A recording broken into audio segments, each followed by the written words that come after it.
ringkas naria marpungope marolop-olop sude hamu sude manisia.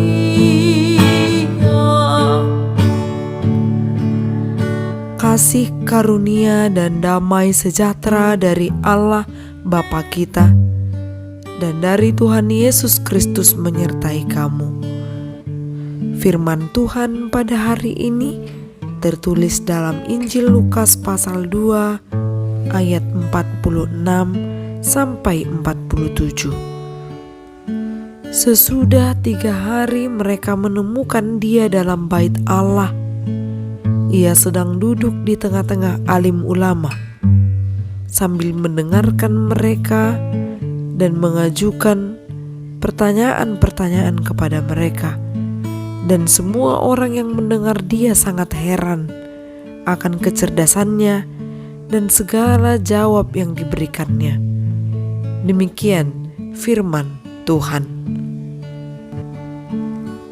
Kehadiran Yesus di bait Allah. Pada nas ini kita akan melihat bagaimana Yesus pada usia 12 tahun mengikuti perayaan di bait Allah. Saat itu ia dibawa oleh orang tuanya ke Yerusalem merayakan Paskah. Seperti biasanya bahwa Paskah itu dirayakan selama 7 hari. Namun disinilah terlihat bagaimana gambaran hati dan kesiapan Yesus, kerelaannya untuk dibawa oleh orang tuanya ke bait Allah di Yerusalem. Yesus tidak menunjukkan sungut-sungut atau mengeluh untuk mengikuti perayaan Paskah selama 7 hari itu. Namun sesampainya ia di bait Allah, justru ia duduk di tengah-tengah alim ulama. Yesus mendengarkan mereka dan bahkan mengajukan pertanyaan-pertanyaan kepada mereka. Saat itu banyak orang yang terkagum-kagum dengan Yesus.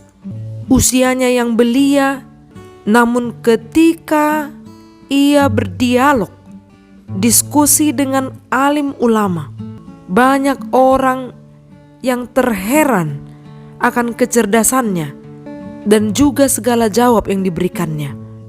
Kehadirannya pada ritual agama mengingatkan setiap orang agar dalam pelaksanaannya temukanlah kehadiran Yesus dalam dirimu. Ketekunan Yesus patutlah kita teladani. Kepekaan sosial yang tinggi dengan mau mendengarkan orang lain juga adalah hal yang patut kita teladani. Jadi Yesus bukan menunjukkan hanya sekedar menguasai aspek pengetahuan kognitif.